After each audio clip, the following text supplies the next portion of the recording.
IND AS 115 Revenue from contracts with customers. So, what IND AS 115 says is that wherever there is a contract with customers, you should first look at IND AS 115. Wherever IND AS applicability to the entity, then immediately you should refer to IND AS 115. All the contracts with customers, revenue recognition should be as per IND AS 115. This is the general principle. However, IND AS 115 categorically excludes certain contracts with customers from the applicability of IND AS 115. That they have given very clearly in the standard that accounting for leases, that is IND AS 17, insurance contracts, financial instruments, consolidated financial statements, joint agreements. See, please note, joint agreements. Suppose A and B together comes together to perform one contract. It may be infrastructure contract or residential contract, commercial contract, whatever it is. In such cases, IND AS 115 does not apply because here there is no customer relationship between A and B. Neither A is the customer of B or B is the customer of A. They both jointly they're performing the contract. So those things are excluded from this particular IND AS 115. So whatever is specifically carved out from this particular standard, that particular business has to follow respective IND AS standard. Otherwise, all contracts with revenue recognition from for all contracts with customers has to be followed as per IND AS 115. Now, in this session, we will focus only applicability of IND AS 115 with respect to real estate transactions. See, IND AS 115 is based on 5 core principles for revenue recognition. What the standard says is, first, identify the contract with the customers. Please note, contract can be either written, oral, or it may be by performing or non-performing of an act. See, some industries, there need not necessarily be a contract, but the certain acts which implies that there is the contract is there. Okay, so if there is a contract in whatever form, then first you identify the contract, then identify what are the performance obligations of the entity, with respect to that particular contract. That means performance obligations means whatever the responsibility of the entity to deliver to its customer. Next, identify the transaction price. Transaction price is nothing but determine the transaction price. Transaction price is nothing but consideration. So there are various performance obligations and there is a consideration to that performance obligation. So determine the transaction price. Then allocate the transaction price towards the performance obligations. See, there may be 10 performance obligations and there may be consideration. So that consideration, that transaction price has to be allocated among all the performance obligations. See, for example, in real estate industry, if you see, there is a sale of flat, there is a builder also collects maintenance charges for 2 years or 3 years, clubhouse, life membership for clubhouse, then there will be society formation charges, parking charges. So like this, they will mention all the performance obligations in the real estate contract. So there is a consideration for it. Determine that consideration against each performance obligations. See, mostly they would be given the breakup also. So when it is given, then you know exactly how much is the what value of performance obligation each item of the contract is mentioned. Yeah, determine the transaction price. Then allocate the transaction. That is what we are discussing now. That this transaction price has to be allocated to each of the performance obligations. then recognize the revenue. Why it has to be allocated is that various performance obligations may require to adopt different methods of revenue recognition. That is the reason one has to allocate the performance obligation to the allocate the transaction price to the performance obligation. So the entire standard uh, is based upon these five core principles. Now let us see what are the various methods of performance revenue recognition. Now there are two methods of revenue recognition. One is point in time and over time. Point in time is nothing but completed contract method, and over time is percentage completion method. The standard says gives key indicators when one has to recognize revenue as per point in time or over time. If you observe the situations when one has to recognize revenue in point in time, or customer obtains the legal title, customer takes the possession of the property, customer accepts the property, then significant risk and rewards of the property are being transferred to the customer. If all these activities are necessary to complete the transaction, then revenue has to be recognized in point in time. Basically, the control of the goods or services transferred to the customer in a single moment. See, all these things are happening at a single moment, but actually, legal title actually is given when the agreement is registered. But possession, all these things will not happen. Ideally, they all happen together. That means all these conditions will happen at one point in time. Only then you recognize revenue as point in time. See, if you see in present scenario, builder does the registration of the property, because without which loan is not getting sanctioned, loan is not getting disbursed. That is the reason builder registers the property.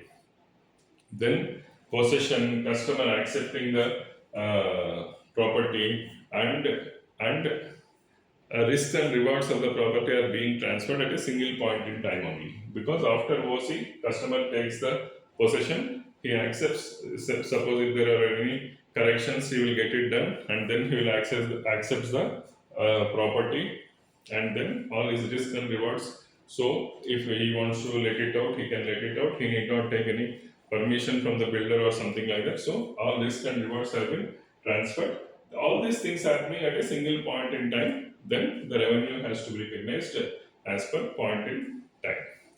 If you see the another method, that is over time.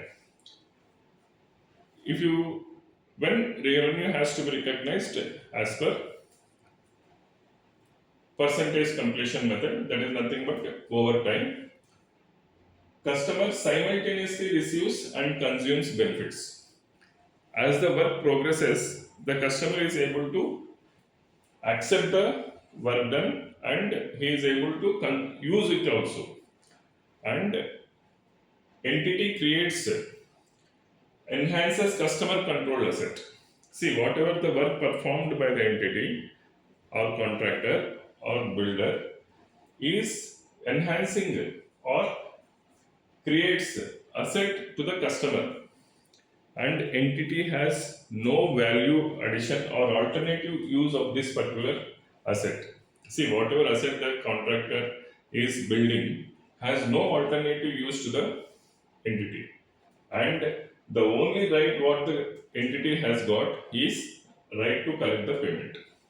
See, I will tell you one small example. So, say suppose Mr. X has taken the one flat, and then he decided to do interior work in that flat. Now he appoints one contractor. Contractors, they will agree for some price, say 10 lakhs, and they will start working on that flat. After couple of after 10 days, contractor completes modular kitchen. Then after 4 5 days, he completes dining. So once modular kitchen is completed, nobody is stopping me or the Mr. X to use the modular kitchen. They can start using it.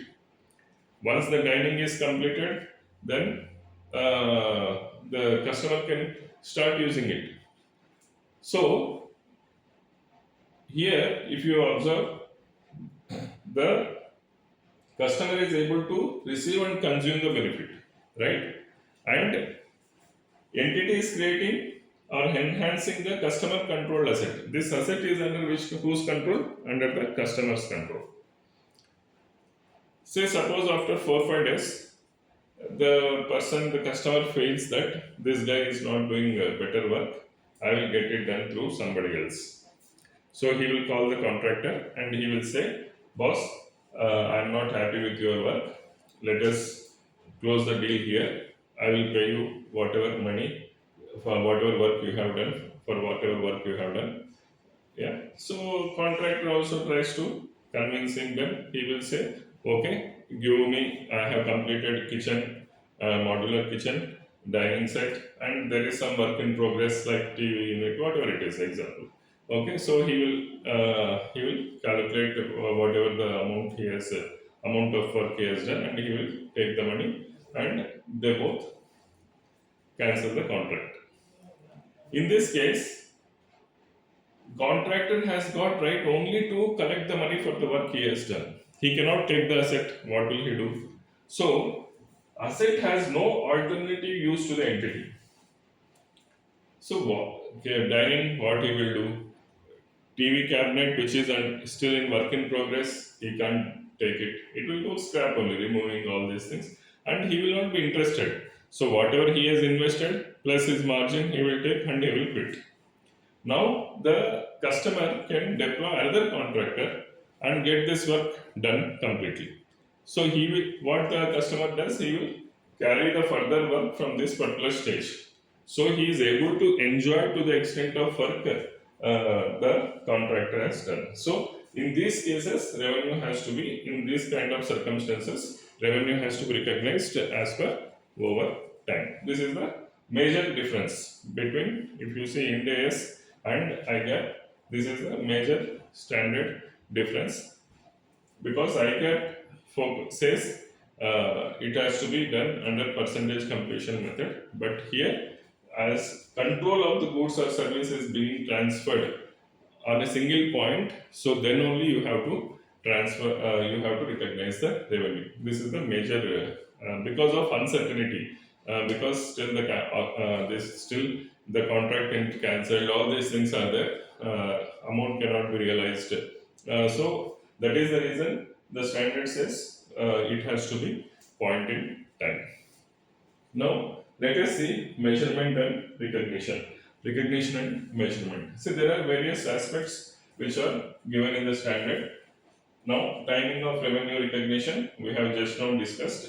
The revenue has to be recognized as per point in time or over time. Methods. Measurement of revenue. Revenue has to be measured based upon the contract, and in the revenue aspect, we have no stamp duty, taxes, or third party money should not be recognized as revenue. Say, apart from taxes, say society for stamp this share application money, it is not a revenue to this, it will be parked as a contract liability, and when once the society is formed, it will be given. Sometimes, on behalf of the society, corpus fund is also collected. Okay. Again, the corpus fund is not the revenue; it is a contract liability. Once the society is formed, then it has to be given to the society. So we have to measure the revenue based upon the performance obligations and transaction price, and third party monies. Money belongs to third party, and statutory levies should be excluded. Then variable consideration. Variable consideration is very important aspect as far as real estate is concerned. See what will happen. There may be some certain customization of flats, some changes customers may request, then builder may perform. It will be definitely a separate contract, and they will do it. But how revenue has to be recognized for this particular variable consideration is being discussed in this standard. So variable consideration, in case of variable consideration, the revenue has to be recognized only after completing the work, and there is a probable receipt of money. Reasonable, probable that a significant reversal will not occur when certainty is resolved. So only when work is completed and amount is certainly received, then only you should recognize the revenue. Next important aspect is significant financing component. See, especially in case of real estate transaction, the contract is going beyond one financial year, right? It may be 3 years, minimum 3 years to 5 years contract. Okay. Now somebody can ask, saying, sir, this particular transaction price, whatever the consideration we are paying, it may include the finance component, because I'm agreeing the price today and I am making over the period of time that the payments are made periodically as per the milestones, as per agreement entered with the customer. So there might be a significant financing component in this. But see, that is not the way it has to be looked at. As far as the real estate industry is concerned, the structure is like that. It cannot be collected at one point in time. As the work progresses, the amounts have to be collected. And as an industry practice, this is how it is done. No, there is no significant finance component. See, suppose today somebody is launching a project. They have quoted one BHK flat 60 lakhs. After 3 months, the price may be the same thing. The price may be same, or the price may increase, not because of finance component or anything, because of demand supply. If the market is good for their product, then they will definitely increase the price immediately after launch. If market is bad, they may give discounts also. You book during Diwali, you book during Gudi Padwa, you book during Dasara, like that. All possible reasons they will find to give discount. Okay, so here the financing component is not relevant. So as far as the cash price of this particular real estate flats are concerned, real estate business is concerned, there is no significant financing component in regular price. However, there may be a situation where there is a financing component. I will give you 3 examples. Suppose today I am launching a project. Builder is launching a project. Customer A comes, he will see the project, he will book one flat, he is happy, 2 crores flat is booked, and he will sign the agreement. He will take the booking form, everything, and he will quit. Now, next customer comes, similar flat he will select, then he will say that, see boss, 2 crores is your price. Say, for example, if I give entire money today, how much discount you will give? Then builder calculates the IRR. So what is the various milestones and what is his cost of funds, and he will discount it and he will find the IRR and say 7% is the interest which he is willing to give to the customer. So he says, see boss, I will give you 7% discount. So he will say, okay, 15 lakhs. So this cash price of 2 crores has become 1.85 crore. Here, the situation is that customer is financing the entity. Here, there is a cost of funds. So, in these cases, definitely there is a financing component. That means the cash price and the transaction price. There is a financing component. In this case, you have to consider financing aspect. And third example I will give you. For example, customer C comes and he will also like similar flat, but he is not ready to pay our book because his cash flow does not allow him to pay rent and also pre-EMI. So then he will say, boss, I will not be able to do this because I can't pay both at a time. Then builder comes up with an idea saying that, see, I have some panel bankers. They will finance you. They will give you the funds. They will give me the installments, or they will give me the demands over the various installments. I mean, over the milestones, and I will pay the EMI. That means builder will pay the EMI, pre-EMI. That means interest component till the possession is given. See, once possession is given, the customer will shift to his own house. Then his rental component is stopped. Then he will be able to pay the EMI. So here, what is happening is builder entity is financing the customer. Okay, so now the transaction price, he says not 2 crores, he will say you have to pay me 2.15 lakh, 2.15 crore. So customer says okay, even if I pay the interest to the banker, it is going to be the same thing. Let the builder pay the interest, I will take the flat, then I will start the EMI after 3 years. Okay, so here the entity is financing the customer. Now it is a revenue. So 2 crore is the actual revenue of the real estate business, and 15 lakhs is the finance business. Okay, this is how you have to see and identify if there is a financing component in the transaction price. Then accordingly, the disclosure measurement has to be made. Next, coming to non-cash consideration. What is non-cash consideration?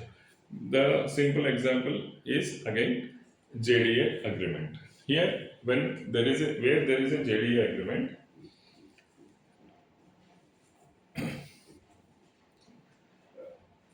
landowner is giving the land to the builder. In turn, builder is giving certain area, or he may give revenue share from the his sales. Okay. In this case, there is both are non-cash consideration. Taking land is one part, giving area or revenue is another part. So in IND AS, they say whenever there is a non-cash consideration, you have to evaluate, you have to measure as per fair value, fair market value. Okay, that is what this non-cash transaction says.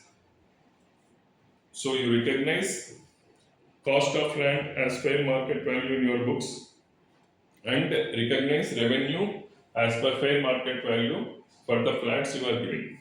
Or if revenue share, it is directly you will see the amount value. But if it is area share, then it is non-cash consideration. Then you have to calculate fair market value. Next, coming to contract modifications. See, contract modifications, because these are spread over 3 to 5 years contracts. Either you see cost aspect or revenue aspect. Both are spread across 2 3 financial years. Definitely, there will be escalations, changes, specifications, change in specifications. All these things will be there. In that case, there will be contract modifications. All these contract modifications, while recognizing revenue, has to be taken into consideration, and whatever precautions have to be taken at the time of measuring either cost or revenue should be accordingly considered. Next, cost recognition. Cost recognition, incremental cost of obtaining and fulfilling contract are recognized as assets in if recoverable. See, incremental cost means to obtain a contract if I am spending, since our, for example, marketing expenses, business promotion expenses, all these are spent towards obtaining that particular contract. So, in such cases, as per IND AS 115, you have to recognize it as contract asset, and you have to set you have to debit it to P&L when the revenue is recognized. Broadly, these are the revenue recognition and measurement aspects in IND AS 115. Coming to presentation and disclosure requirements, see how we are going to disclose the advances from customers, unbilled revenue, then inventory aspect, development rights either purchased or taken on JDA, how it has to be disclosed, and how revenue, remaining performance obligations. See, there are various performance obligations. Certain part you would have recognized, certain part you would not have recognized. So, how it has to be disclosed in the financials. These are we will see in example also, and revenue reconciliation. See, revenue reconciliation is how what is the total revenue, how much you have recognized revenue during the period, and what is the balance revenue to be recognized once that particular performance obligation is completed. All this reconciliation has to be mentioned. Next, contract modifications also. So we have discussed contract modifications. That has to be disclosed. What is the effect of contract modifications on cost or revenue? Now coming to some other important aspects. Significant financing component we have just discussed in length. So impact on selling price, revenue recognized at cash, selling price adjusted for financing, interest income expense recorded separately over payment period. See here, interest income has to be spread over the period. It cannot be at one single point. See, either in customer financing the entity or entity financing the customer, there is a period to it.